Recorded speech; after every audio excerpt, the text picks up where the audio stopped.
Dear students, friends and subscribers. Dear students, आज की इस नई वीडियो के साथ मैं हूं मोहम्मद नवाज वुडैज, पॉलिटिकल साइंटिस्ट। और डियर स्टूडेंट्स, आज हमारा टॉपिक है terminology of political science, part 6। तो हमने पॉलिटिकल साइंस की जो मुख्तलिफ टर्म्स हैं, मुख्तलिफ जो शार्ट क्वेश्चंस हैं, उनके ऊपर जो है मुख्तलिफ वीडियोज़ का सिलसिला शुरू किया है। आज आप देख रहे हैं उसका पार्ट 6। तो आइए देखते हैं मोहम्मद नवाज वुडैज, पॉलिटिकल साइंटिस्ट और important terms of political science part 6। तो ये आज आप पार्ट 6 देख रखे हैं। आइए देखते हैं कि इसमें कौन कौन सी टर्म्स को शामिल किया गया है। The first is checks and balance, theory of checks and balance, जिसको नज़रिया रोको तवाज़ुन भी कहते हैं।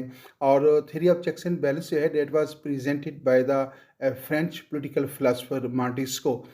उसकी किताब का नाम है द स्पिरिट ऑफ लॉज। तो मॉन्टेस्को जो है, जो कि एक फ्रेंच पॉलिटिकल फिलासफर है, उसने अपनी किताब द स्पिरिट ऑफ लॉज के अंदर जो है ये थ्योरी पेश की थी। बेसिकली ये थ्योरी दो हिस्सों पर मुश्तमिल है, separation of powers and checks and balances. तो सेपरेशन ऑफ पावर्स क्या है कि हुकूमत करने के जो अख्तियारात हैं, जो गवर्नमेंटल पावर्स होती हैं, यानी जो लॉ मेकिंग पावर्स होती हैं, लॉ इन्फोर्समेंट जो पावर होती हैं, और इंसाफ की फरहमी के मतलब जो पावर्स होती हैं, उनको लेजिस्लेचर, एग्जेक्टिव और जुडिशरी के दरमियान जो है वो तकसीम कर दी जाता है। तो ये है सेपरेशन ऑफ पावर्स। जबकि चेक्स एंड बैलेंस जो है, आइए इसको देखते हैं कि what is the meaning of checks and balance. The system of government in which powers is divided between executive, legislature and judicial branches of the government. तो checks and balance क्या है कि जो गवर्नमेंटल पावर्स होती हैं, उनको हुकूमत के जो तीन बेसिक डिपार्टमेंट्स हैं, जो शोबे हैं, जिसमें लेजिस्लेचर है, एग्जेक्टिव है और जुडिशरी है, उनके दरमियान जो है उनको तकसीम कर दी जाता है। और फिर हर अदारे को दूसरे अदारे का निगरान मुकर्रर कर दिया जाता है। यानी लेजिस्लेचर जो है वो एग्जेक्टिव और जुडिशरी की निगरानी करती है, और जो लेजिस्लेचर है वो एग्जेक्टिव और जुडिशरी की निगरानी करेगी, और जुडिशरी जो है इसी तरह जो है वो एग्जेक्टिव की और लेजिस्लेचर की जो है डायरेक्टली और इनडायरेक्टली निगरानी कर रही होती है। तो ये जो सिस्टम है, जिसके तहत हर अदारा दूसरे अदारे की जो है वो निगरानी करता है, ताकि कोई अदारा अख्तियारात से तजावुज़ ना करे। और जैसे ही निगरान अदारे को ये स्मेल होता है कि फ़लाँ अदारा जो है वो अपने अख्तियारात का गलत इस्तेमाल कर रहा है, तो वो उसको ऐसा करने से रोक देता है। जिस अख्तियार को वो इस्तेमाल करके दूसरे अदारे को मनमर्जी करने से रोकता है, वो सिस्टम जो है that is called checks and balance. तो चेक्स एंड बैलेंस जो है, this theory was presented by Montesquieu in his book spirit of laws. आइए नेक्स्ट पॉइंट की तरफ चलते हैं। Unitary system, there are two forms of government according to the division of powers. The first one is called unitary forms of government and the second is called federal form of government. तो आइए हम देखते हैं कि what is the meaning of unitary form of government, यानी वहदानी निज़ाम हुकूमत से क्या मुराद होता है। System of government in which a single sovereign government rules the country. जो यूनिटरी फॉर्म ऑफ गवर्नमेंट होता है, उसमें एक सेंट्रल गवर्नमेंट है, उसकी तश्कील की जाती है, और वो सेंट्रल गवर्नमेंट है पूरे मुल्क के ऊपर जो है वो रूल करती है। उसमें ना तो प्रोविंसेस होते हैं, ना ही फेडरेटिंग यूनिट्स होते हैं, और ना ही जो है कुछ फेडरेटिंग पावर्स होती हैं। तो तमाम जो स्टेट है, तमाम जो अख्तियारात होते हैं वो सेंट्रल गवर्नमेंट के पास होते हैं, और सेंट्रल गवर्नमेंट जो है पूरे मुल्क का निज़ाम चला रही होती है। जस्ट लाइक यूके, बरतानिया के अंदर जो है यूनिटरी फॉर्म ऑफ गवर्नमेंट है। तो बरतानिया के अंदर आप देखते हैं कि वहाँ ना तो मुख्तलिफ प्रोविंसेस हैं, ना ही सूबाई अख्तियारात हैं। तो जहाँ पे यूनिटरी फॉर्म ऑफ गवर्नमेंट होगा, जैसा इसराइल में यूनिटरी फॉर्म ऑफ गवर्नमेंट है, तो वहाँ पे क्या होता है कि हुकूमत करने की जितनी भी पावर्स होती हैं उनको सेंट्रल गवर्नमेंट जो है वो यूटिलाइज करती है। तो जबकि फेडरल फॉर्म ऑफ गवर्नमेंट के अंदर क्या होता है कि जो गवर्नमेंटल पावर्स होती हैं उनको सेंट्रल गवर्नमेंट के अंदर और चंद प्रोविंसेस जो होते हैं उनके दरमियान तकसीम कर दिया जाता है। और अख्तियारात की ये जो तकसीम होती है फेडरल फॉर्म ऑफ गवर्नमेंट के अंदर, वो कॉन्स्टिट्यूशन के ज़रिए की जाती है। जबकि यूनिटरी फॉर्म ऑफ गवर्नमेंट के अंदर तमाम जो पावर्स होती हैं वो सेंट्रल गवर्नमेंट के सपोर्ट की जाती हैं, और उसमें ना तो सूबे कायम होते हैं और ना ही जो है वो सूबाई अख्तियारात होते हैं। आई थिंक कि आपको यूनिटरी फॉर्म ऑफ गवर्नमेंट का जो बेसिक कंसेप्ट है वो क्लियर हो चुका होगा। नेक्स्ट है स्पाइल सिस्टम। स्पाइल सिस्टम जो है ये बेसिकली अमेरिकन पॉलिटिकल सिस्टम से इसका ताल्लुक है। The assumption that after successfully winning in election the political executive is entitled to appoint large number of supporters to the bureaucracy. मैं थोड़ा-सा इसको ब्रीफ कर दूँ आपको कि स्पाइल सिस्टम बेसिकली क्या है। जब भी अमेरिका के अंदर प्रेसिडेंशियल इलेक्शन होते हैं जो कि हर 4 साल बाद नवंबर के पहले सोमवार के बाद आने वाले मंगल को होते हैं, तो जो भी पॉलिटिकल पार्टी जीत जाती है और जो भी प्रेसिडेंशियल कैंडिडेट जो होता है, वो जब जीत जाता है और जब वो अपने ओहदे का हलफ़ ले लेता है, तो उसके बाद वो क्या करता है कि जिन लोगों ने इलेक्शन के दौरान जो उसकी कैंपेन होती है, उसको सपोर्ट किया होता है, उसकी फंडिंग में हिस्सा लिया होता है या उसको कामयाब बनाने में कहीं न कहीं कोई ना कोई रोल अदा किया होता है, तो फिर जो न्यू इलेक्टेड एग्ज़ेक्टिव होती है, यानी अमेरिकन जो प्रेसिडेंट होता है या न्यू एग्ज़ेक्टिव जो होती है, वो क्या करती है कि अपने सपोर्टर्स को जो है मुख्तलिफ़ अहम जो इंतज़ामी ओहदे होते हैं, उनके ऊपर अपॉइंट कर देती है और पहले से जो लोग होते हैं, उनको वहाँ से रिमूव कर दिया जाता है। तमाम जो प्रेसिडेंट्स हैं अमेरिका के वो ऐसा ही करते हैं। गाज़ में तो इसका इस्तेमाल बहुत वसी सतह के ऊपर होता था, लेकिन अब इसको थोड़ा-सा मिनिमाइज़ कर दिया गया है।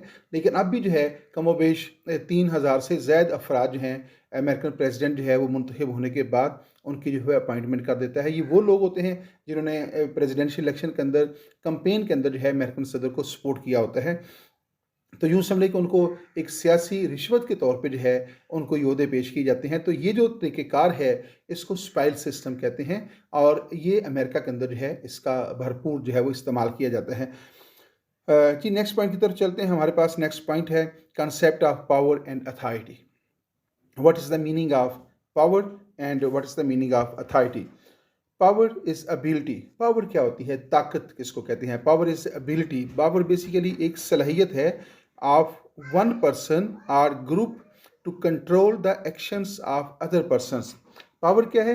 एबिलिटी है। ऐसी एबिलिटी जिसको हम यूज़ करके या एक एक्टर जो है उसको इस्तेमाल करके वो दूसरे लोगों के बिहेवियर को कंट्रोल करता है।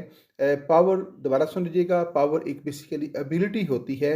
ये वो एबिलिटी है जिसको इस्तेमाल करके हम जो अपना इंटरेस्ट होता है उसको वॉच करते हैं, अपना इंटरेस्ट गेन करते हैं या उसको प्रोटेक्ट करते हैं या अपने इंटरेस्ट को इस्तेमाल करके हम दूसरे लोगों के जो एक्शंस होते हैं, यानी जो वो करना चाह रहे होते हैं या जो वो कर रहे होते हैं, उसको हम कंट्रोल करते हैं। तो पावर जो है बेसिकली एक किसी भी फ़र्द की, किसी भी पॉलिटिकल पार्टी की या किसी भी रियासत की जो है वो एक एबिलिटी है जिसको इस्तेमाल करके वो अपने इंटरेस्ट को प्रोटेक्ट करते हैं और जिसको इस्तेमाल करके वो दूसरे जो एक्टर्स होते हैं उनके एक्शंस को जो है वो कंट्रोल करते हैं। दोबारा देखिएगा, power is ability to one person और group to control the actions of other persons. ये हो गया। नंबर 2 पे आ जाइएगा। It is the ability to get things won. यानी ये तो तय हो गया कि पावर जो है बेसिकली एक एबिलिटी का नाम है। कौन सी एबिलिटी है? टू गेट थिंग डन, कि जिसको इस्तेमाल करके हम चीज़ें सर अंजाम देते हैं, काम करते हैं, एक्शंस करते हैं या दूसरों के एक्शंस को कंट्रोल करते हैं। To make others to do. Power वो एबिलिटी है जिसको इस्तेमाल करके हम दूसरे लोगों को मजबूर करते हैं कि वो ये काम करें या जो वो ऑलरेडी काम कर रहे होते हैं हम उनको ऐसा करने से रोक देते हैं। तो जिस एबिलिटी को इस्तेमाल करके हम दूसरे एक्टर्स को यानी एक रियासत दूसरी रियासत को, एक फ़र्द दूसरे फ़र्द को, एक पॉलिटिकल पार्टी दूसरी पार्टी को वो काम करने के ऊपर मजबूर कर देती है जो वो नहीं करना चाहती। तो वो उसकी जो एबिलिटी है वो क्या कहलाएगी? वो उसकी एबिलिटी है, वो उसकी पावर कंसीडर की जाती है। दोबारा देखिएगा, number 2, it is the ability to get things done, to make others to do what you want.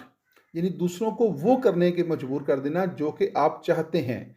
अभी आप देखेंगे पाकिस्तान के अंदर जो है इलेक्शन की मुहिम चल रही है और पाकिस्तान तहरीक-ए-इंसाफ जो है वो इलेक्शन चाहती है, जबकि गवर्नमेंट जो है वो इलेक्शन से गुरेज कर रही है।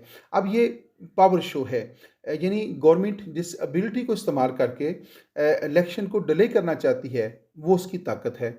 और जो पीटीआई है, जो पाकिस्तान तहरीक इंसाफ है, वो जिस ताकत को इस्तेमाल करके इलेक्शन करवाने की कोशिश कर रही है वो उसकी ताकत है। अब देखते हैं कि मर्जी किसकी चलती है, कौन सा एक्टर जो है यानी गवर्नमेंटल एक्टर या पाकिस्तान तहरीक इंसाफ, इनमें से कौन सा एक्टर जो है अपना जो इंटरेस्ट है, यानी पाकिस्तान तहरीक इंसाफ का इंटरेस्ट क्या है कि इलेक्शन हो, जबकि जो पीडीएम है उसका इंटरेस्ट ये है कि इलेक्शन ना हो। तो जो भी एक्टर जो है वो अपने इंटरेस्ट को प्रोटेक्ट करने में कामयाब हो जाएगा, हम कहेंगे कि वो ताकतवर है। अगर इलेक्शन हो जाते हैं तो इसका मतलब है कि पीटीआई ताकतवर है, अगर इलेक्शन नहीं होते तो इसका मतलब होगा कि पीडीएम जो है वो इस वक्त जो है ताकतवर है। तो पावर जो है वो ऐसी एबिलिटी है जिसको इस्तेमाल करके हम दूसरे लोगों को वो करने के ऊपर मजबूर कर देते हैं जो हम चाह रखे होते हैं कि ऐसा हो। नेक्स्ट देखें, even if they do not want to do it, हत्ता कि वो ये नहीं चाहते कि ऐसा हो लेकिन हम उनको मजबूर कर देते हैं कि ऐसा हो। तो वो जो एबिलिटी है जिसको इस्तेमाल करके हम ऐसा करेंगे, that is called power. Next देखें जी, नंबर 3 पे है, a person is said to have power to the extent that the influence of the behavior of others in accordance with his own intentions। बात सेम चल रही है कि जब हम कहते हैं कि फ़लाँ शख्स बहुत पावरफुल है, बहुत ताकतवर है, उसकी अथॉरिटी बहुत ज़्यादा है, उसका इन्फ्लुएंस बहुत ज़्यादा है, तो क्या है, a person is said to have power to extend that the influence he influence the behaviour of others, कि वो दूसरों के बिहेवियर को इन्फ्लुएंस करता है, यानी उनको ऐसा काम करने के ऊपर मजबूर कर देता है वो जो वो नहीं करना चाहते, या ऐसा काम करने के ऊपर मजबूर करता है, ऐसा काम करने से रोक देता है जो वो करना चाहते हैं। तो ये जो उसका जो इन्फ्लुएंस होगा, इस इन्फ्लुएंस को जो है उसकी पावर जो है वो कंसीडर किया जाएगा। आगे नेक्स्ट पॉइंट की तरफ चलते हैं, political culture. What is the meaning of political culture? Gabriel Almond और सिडनी विर्बा कहते हैं कि outline 3 types of political culture. तो हमारा, मैं आपको पहले ये बता दूं कि पॉलिटिकल कल्चर होता क्या है। पॉलिटिकल हमारा जो एक ओवरऑल कल्चर होता है उसका वो हिस्सा, यानी हमारे एक इज्तिमाई कल्चर का वो हिस्सा जो हमें पॉलिटिकल बनाता है, जिसमें हम रियासत और हुकूमत के मामलात को ज़ेर बहस लाते हैं, तो वो हिस्सा जो है वो हमारा पॉलिटिकल कल्चर कहलाता है। अब जो गैब्रियल आलमेंट हैं और जो सिडनी विर्बा हैं, वो कहते हैं कि जो पॉलिटिकल कल्चर होता है उसके 3 जो हैं वो हिस्से होते हैं। नंबर 1 पैरोकियल पॉलिटिकल कल्चर, और नंबर 2 है पार्टिसिपेंट पॉलिटिकल कल्चर, और नंबर 3 है सब्जेक्टिव पॉलिटिकल कल्चर। नंबर 1 है प्रोकियल पॉलिटिकल कल्चर। जो प्रोकियल पॉलिटिकल कल्चर होता है वो कैसा होता है? प्रोकियल पॉलिटिकल कल्चर में होता है people who do not care about the politics. Parochial political culture, इसको आम लफ्ज़ों में पसमानदा पॉलिटिकल कल्चर भी कहा जाता है। और पसमानदा पॉलिटिकल कल्चर क्या होता है कि ऐसा पॉलिटिकल कल्चर जिसमें रियासती निज़ाम, रियासती इदारों की कारकर्दगी, रियासती इदारे क्या कर रहे हैं क्या नहीं कर रहे उनमें, और अवाम के दरमियान एक बहुत बड़ा गैप होता है। अवाम जो है वो इसमें दिलचस्पी नहीं लेते कि हुकूमत क्या कर रही है, हुकूमत क्या नहीं कर रही, या हुकूमत को क्या करना चाहिए। उनकी जो दिलचस्पी होती है वो ज़्यादा से ज़्यादा जो है वो अपने मुकामी जो मामलात होते हैं, गली मोहल्ले के जो मसाइल होते हैं, वहाँ तक उनकी सोच और फ़िक्र महदूद होती है। तो रियासती सतह के ऊपर हुकूमतें क्या कर रही हैं क्या नहीं कर रही, उनका वो सरदर्द नहीं होता, वो उसमें बिल्कुल जो है दिलचस्पी नहीं लेते। तो वो रियासती निज़ाम या वो सियासी निज़ाम जहाँ पे अवाम और रियासत के अंदर या सियासत के अंदर बहुत बड़ा गैप पाया जाता हो, और लोग सियासी मामलात के अंदर दिलचस्पी ना लेते हों, या वो ये समझते हों कि हमारा इससे कोई तल्लक नहीं है, लातल्की का इजहार करते हों, और वो ये समझते हों कि ये जो पॉलिटिकल सिस्टम है ये हमें कोई डिलीवर नहीं कर पा रहा, इसलिए हमें इसमें दिलचस्पी लेने की कोई ज़रूरत नहीं है, या जब हम दिलचस्पी लेते हैं तो हमारी मर्ज़ी के मुताबिक है, हमारी जो ओपिनियन होती है उसका एहतराम नहीं किया जाता, तो फिर वो लातल्लुक़ हो जाते हैं। तो ये जो लातल्की वाला जो पॉलिटिकल कल्चर होता है इसको पैरोकियल पॉलिटिकल कल्चर कहा जाता है। और पैरोकियल पॉलिटिकल कल्चर में क्या होता है कि सियासी इदारे और अवाम के दरमियान जो है तल्लुक़ ना होने के बराबर होता है। और ऐसा कल्चर जो है वो आमतौर पे जहाँ पे फ्यूडल सिस्टम होता है वहाँ पे जो है पाया जाता है, या कबैली निज़ाम जो होता है, ट्राइबल सिस्टम जहाँ पे होगा या फ्यूडल सिस्टम होगा, वहाँ पे जो है पैरोकियल पॉलिटिकल कल्चर जो होता है ये इंतहाई पसमानदा जो है पॉलिटिकल कल्चर होता है। लोगों की जो दिलचस्पियाँ होती हैं वो अपने नस्ली मामलात के साथ होती हैं, लिसानी या तबकाती मफादात तक उनका इंटरेस्ट जो है वो होता है, वो कौमी सियासत से अपने आप को लातल्लुक़ रखते हैं। तो इस तरह के जो पॉलिटिकल कल्चर होगा उसको हम क्या कहते हैं, पैरोकियल पॉलिटिकल कल्चर, जो कि किसी ट्राइबल सिस्टम के अंदर या किसी फ्यूडल सिस्टम के अंदर या किसी ऐसे सिस्टम के अंदर जहाँ पे जो जो लोग हुकूमत कर रहे होते हैं, लोग समझते हैं कि हमारा और इनका आपस में कोई तल्लक नहीं है, इनके इंटरेस्ट और हैं, हमारे और हैं, लिहाजा वो उनकी सरगर्मियों में कतई दिलचस्पी नहीं लेते और उन्हें इस बात से भी कोई गर्ज नहीं होती कि हमारे ऊपर कौन लोग हुकूमत कर रहे हैं और क्यों कर रहे हैं। इस क्वेश्चन के साथ दे हैव नो कंसर्न। तो जहाँ इस तरह का लातलकी होगी अवाम के अंदर, उसको पैरोकियल पॉलिटिकल कल्चर कहते हैं और इसका गैब्रियल आलमंड और सिडनी विल्फर जो है उसने इसको पैरोकियल कहा है। नेक्स्ट आ जाता है जी पार्टिसिपेंट पॉलिटिकल कल्चर, नंबर 2 पे है। ये क्या है जी, people are active citizens and closely watch the politics. जो पार्टिसिपेंट पॉलिटिकल कल्चर होता है, जिसको हम शराकती सियासी निज़ाम भी कह सकते, सियासी सकाफत भी कहते हैं, तो ये बड़ा एक्टिव होता है और इसमें जो पीपल होते हैं, जो इंडिविजुअल्स होते हैं, जो सिटीजन्स होते हैं, वो रियासती सरगर्मियों में बहुत ज़्यादा दिलचस्पी लेते हैं और वो देख रहे होते हैं कि उनकी हुकूमतें क्या कर रही हैं, क्या नहीं कर रही, या वो ये भी सोच रहे होते हैं कि उनकी हुकूमतों को क्या करना चाहिए और वो हुकूमत को गलत पॉलिसियों के ऊपर क्रिटिसाइज़ भी करते हैं और उनके अच्छे फैसलों को सराहते भी हैं और हुकूमती मामलात के अंदर जो है वो भरपूर तरीके से पार्टिसिपेट भी करते हैं। इलेक्शन के अंदर वो भरपूर पार्टिसिपेट करते हैं, वो अपनी पब्लिक ओपिनियन का भरपूर तरीके से इजहार करते हैं और हुकूमती कारकर्दगी जो होती है उसके ऊपर खुलकर जो है अपनी बात का इजहार करते हैं और जो पोलिटिकल सिस्टम होता है वो भी उनको वेलकम कहता है। जब लोग पोलिटिकल सिस्टम की नाकस कारकर्दगी को क्रिटिसाइज़ कर रहे होते हैं, तो पॉलिटिकल सिस्टम की तरफ से जो है यानी हुकूमत की तरफ से उनके ऊपर कोई कदगन नहीं लगाई जाती, कि उनको सज़ा नहीं दी जाती, बल्कि उनके क्रिटिसिज्म को वेलकम कहा जाता है। तो ये जो पॉलिटिकल कल्चर होता है उसको पार्टिसिपेंट पॉलिटिकल कल्चर कहते हैं। जैसा कि अमेरिकन पॉलिटिकल कल्चर जो है या ब्रिटिश पॉलिटिकल कल्चर जो है या पूरे यूरोपियन पॉलिटिकल कल्चर को जो है पार्टिसिपेंट पॉलिटिकल कल्चर जो है वो कह सकते हैं।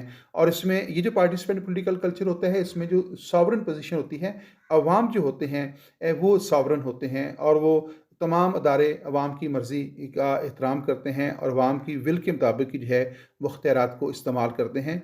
यही वजह है कि अवाम उसमें भरपूर दिलचस्पी लेते हैं और अवाम और सियासी निज़ाम के अंदर जो है एक बहुत गहरा जो है एक रिलेशनशिप जो है वो पाई जाती है, कोऑर्डिनेशन पाई जाती है, उनके दरमियान एक कोलैबोरेशन होती है और अवाम सियासी निज़ाम का और सियासी निज़ाम अवाम का एहतराम भी करते हैं। तो जहाँ पे इस तरह की कोऑर्डिनेशन होगी पॉलिटिकल सिस्टम के अंदर और अवाम के अंदर, उसको पार्टिसिपेंट पॉलिटिकल कल्चर कहते हैं।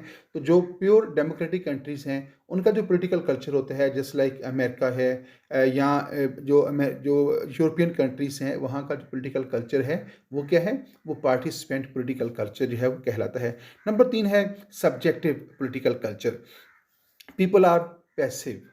अब जो सब्जेक्टिव पॉलिटिकल कल्चर होता है उसमें क्या होता है, ये सब्जेक्टिव पॉलिटिकल कल्चर जो होता है कि लोग जो हैं वो वैसे तो जानते होते हैं कि ये उनका पॉलिटिकल सिस्टम है, ये लोग हमारे ऊपर हुकूमत कर रखे हैं और हुकूमत की ये ज़िम्मेदारियाँ होती हैं, ये उनके राइट्स हैं, ये ड्यूटीज़ हैं, तो वो इन चीज़ों को जानते होते हैं। लेकिन इसके बावजूद जो है उन्हें अपने पॉलिटिकल सिस्टम के ऊपर एतमाद नहीं होता, उसकी कारकर्दगी से वो मुतमिन नहीं होते और ना ही खुलकर जो है वो अपनी राय का इजहार करते हैं। तो ये जो डेवलपिंग कंट्रीज़ हैं जैसे लाइक पाकिस्तान है, तो हमारा जो पॉलिटिकल कल्चर है आप इसको कह सकते हैं कि बड़ी हद तक जो है वो सब्जेक्टिव पॉलिटिकल कल्चर में शुमार होता है। क्योंकि हम हमारे यहाँ चीज़ों को लोग देख तो रहे होते हैं, लेकिन लोगों के अंदर ये फीलिंग होती है कि ये जो हमारे ऊपर जो लोग हुकूमत कर रहे हैं ये अपने मफादात के लिए कर रहे हैं, ये अवामी मफादात का तहफ़्फ़ुज़ नहीं करते। तो लोग सब कुछ जानते होते हैं, लेकिन लोग जो हैं वो बेबस होते हैं।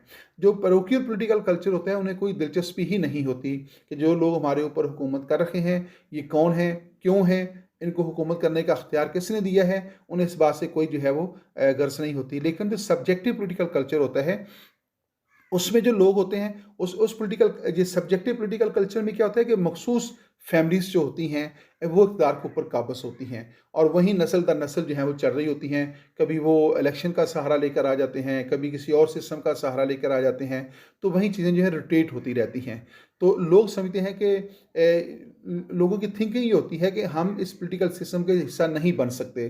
तो बेगानगी का जो तासर है वो सब्जेक्टिव पॉलिटिकल कल्चर में पाया जाता है। तो ये जो आप यूँ समझें कि ये सेकंड दर्जे का जो है वो पॉलिटिकल कल्चर होता है।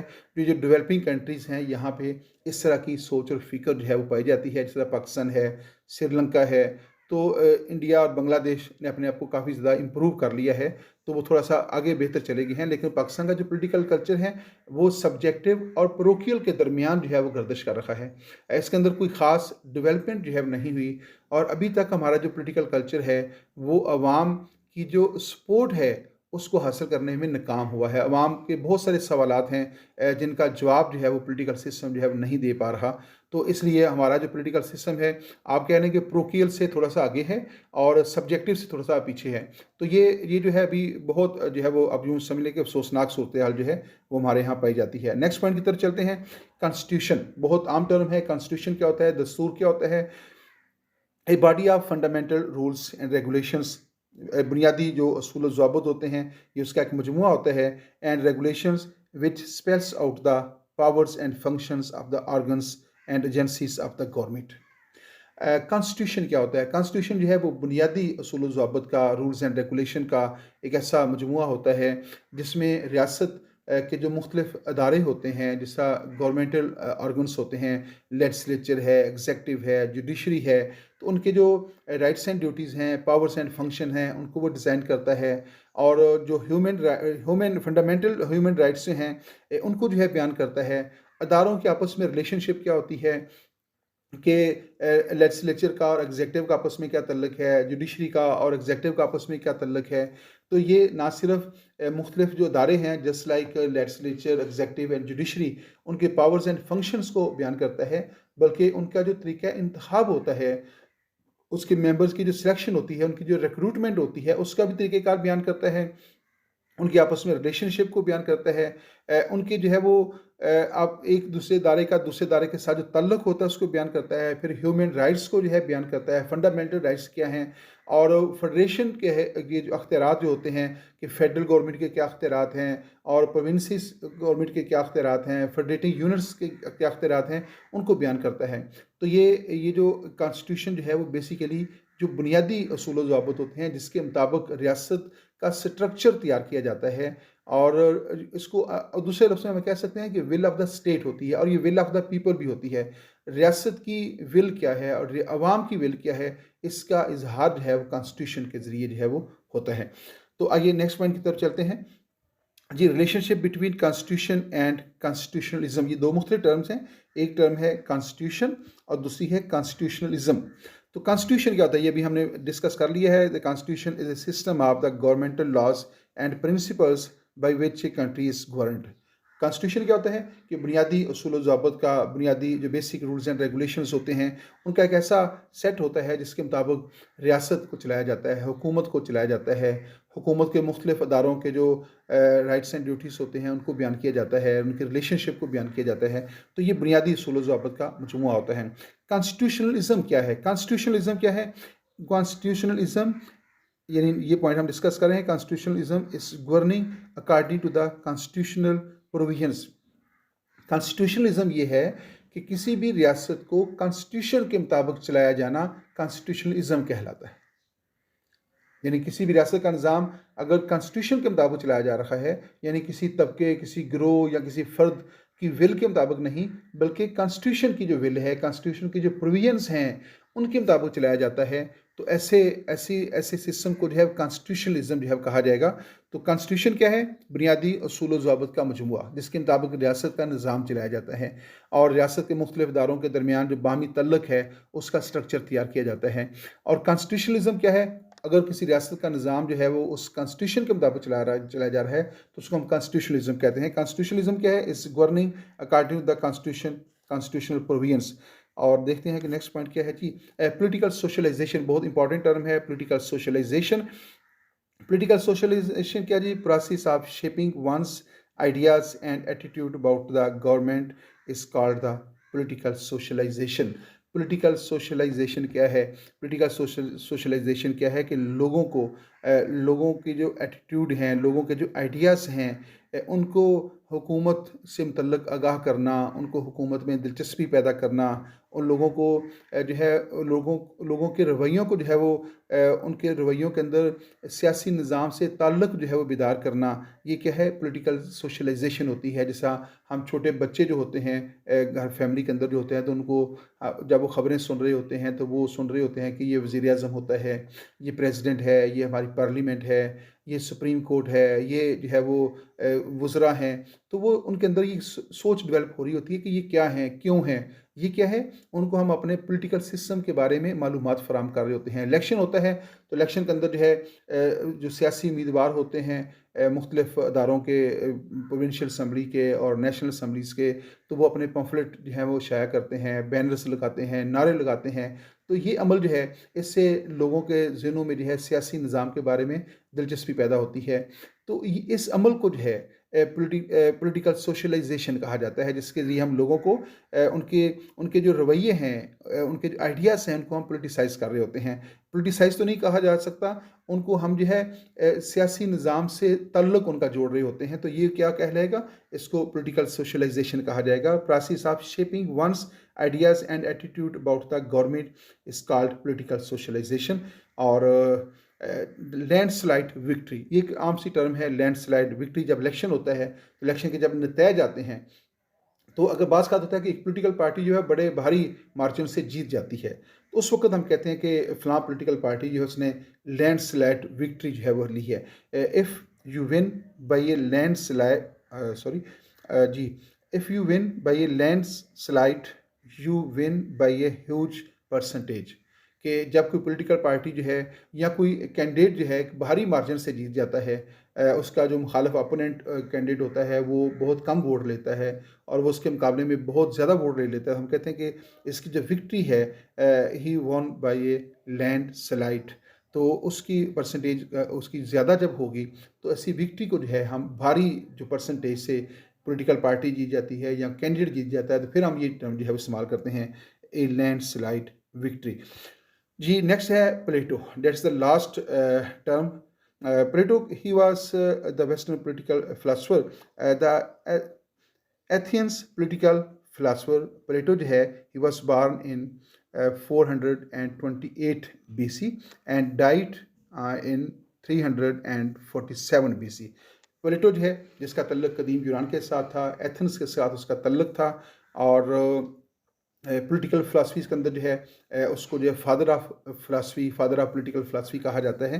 तो वो 428 BC में पैदा हुआ था और 347 BC के अंदर जो है एथेंस में उसका इंतकाल हुआ। He is one of the most important figures of the ancient Greek. Ancient Greek के अंदर जो 3 बड़े नाम हैं वो सुक्रेटिस का है और प्लेटो और एरिस्टाटल्स। तो उनमें जो है जो प्लेटो है वो एक बहुत बड़ा प्रोमिनेंट जो है वो पॉलिटिकल फिलोसोफर जो है वो कंसीडर किया जाता है। और the entire history of western thought, western political thought जो है, जो वेस्टर्न पॉलिटिकल फिलोसफी जो है, अगर कहा जाए कि उसकी जो बुनियाद है वो प्लेटो की फिलोसफी के ऊपर रखी है, तो ये बेजा नहीं होगा। That is the why Plato is called the father of political philosophy. Father of political philosophy और फादर ऑफ फिलोसफी भी उसको कहा जाता है। तो उसका बहुत बड़ा मुकाम है कि आज दुनिया के अंदर जितने भी फिलोसफर पॉलिटिकल फिलोसफर्स हैं, वो डायरेक्टली और इनडायरेक्टली जो है वो प्लेटो से बहुत ज़्यादा इन्फ्लुएंस नज़र आते हैं, और प्लेटो की फिलोसफी को ही आगे लेकर जो है दुनिया जो है वो चल रही है।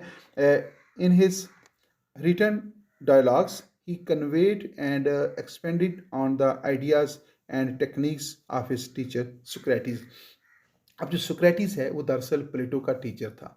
तो सुक्रेटिस के बारे में आप सब लोग जानते हैं कि उसकी कोई राइटिंग्स नहीं है, उसकी कोई बुक नहीं है, उसने एक लफ्ज़ भी जो है नहीं लिखा। और सुक्रेटिस के बारे में आप जो कुछ भी जानते हैं वो बेसिकली प्लेटो की तहरीरों के ज़रिए जो है हम तक पहुँचा है। प्लेटो की बहुत मशहूर किताब है द रिपब्लिक। तो द रिपब्लिक जो है बेसिकली डायलॉग की शक्ल में है। तो द रिपब्लिक के अंदर प्लेटो ने जो आइडियाज़ पेश किए हैं, तो वो बेसिकली सुक्रेटिस के ही आइडियाज़ हैं जिनको प्लेटो ने आगे जो है वो हम तक पहुंचाया है। तो इस तरह जो है प्लेटो ने जो है वो 2 बड़े काम किए। एक तो उसने फ़िलासफ़ी दुनिया में इंट्रोड्यूस कराया है, और दूसरा उसने सुक्रेटिस के जो आइडियाज़ हैं, उसकी जो फ़िलासफ़ी है, उसकी जो बड़ी खूबसूरत आइडियालॉजी जो है उसको जो है वो हम तक पहुंचाया है। अगर प्लेटो जो है वो अपनी किताबें ना लिखता, तो हम शायद सुक्रेटिस से की मालूमात से, तालीम से, उसके आइडियाज़ से महरूम रहते। तो उसका एक बहुत बड़ा जो है करैक्टर ये है कि उसने अपने उस्ताद को जो है वो दुनिया के अंदर जो है मुतारफ़ करवाया है। आई थिंक यहाँ पे इस वीडियो का ख़त्म होता है। Thanks for watching my YouTube channel. Dear students, ये एक सिलसिला हमने शुरू किया हुआ है, हम शॉर्ट टर्म्स ले रखे हैं। ये टर्म्स ख़ास तौर पे जो बीएस के जो स्टूडेंट्स हैं, पॉलिटिकल साइंस के, हिस्ट्री के और इंटरनेशनल रिलेशन के, उनके लिए बड़े यूज़फुल हैं, क्योंकि उनका जो जो पैटर्न चल रहा है आजकल, उसमें शॉर्ट क्वेश्चन को जो है वो बहुत ज़्यादा अहमियत दी जाती है। और उनके तैयारी के सिलसिले में या बाकी जितने भी पॉलिटिकल साइंस के जो स्टूडेंट्स हैं, चाहे वो किसी भी लेवल के हैं, उन सब के लिए ये है, ये उनकी ज़रूरत को मद्देनज़र रखकर ये वीडियोज़ जो है तैयार की जाती हैं। तो आपकी जो ओपिनियन होती है, मैं हर दफ़ा यही कहता हूँ, मैं इस बात के ऊपर तो इतना ज़ोर नहीं देता कि आप मेरे चैनल को लाज़मी तौर पे सब्सक्राइब करें, तो ठीक, अगर आपको फ़ायदा पहुँचता है तो आपको सब्सक्राइब करना चाहिए। अगर आप समझते हैं कि ऐसा नहीं है तो कोई बात नहीं है, इसमें हम ज़्यादा फ़ोकस नहीं करते। लेकिन बहरहाल आपकी ओपिनियन जो है उसकी हमें बहुत शिद्दत से जो है इंतज़ार होता है कि जो भी आप सोच रहे होते हैं तो उसको हम तक ज़रूर पहुँचाया करें। इस वीडियो के बारे में भी आपकी राय का एहतराम किया जाएगा और आपकी राय का इंतज़ार भी किया जाएगा। Once again thanks for watching my YouTube channel. और आज मैंने आपके लिए खूबसूरत शेर का चुनाव किया है, उजाले अपनी यादों के हमारे साथ रहने दो। उजाले अपनी यादों के हमारे साथ रहने दो। न जाने किस गली में ज़िंदगी की शाम हो जाए, न जाने किस गली में ज़िंदगी की शाम हो जाए। बशीर बदर का ये खूबसूरत शेर है। उजाले अपनी यादों के हमारे साथ रहने दो, न जाने किस गली में ज़िंदगी की शाम हो जाए। इजाज़त दीजिएगा। अल्लाह हाफ़िज़।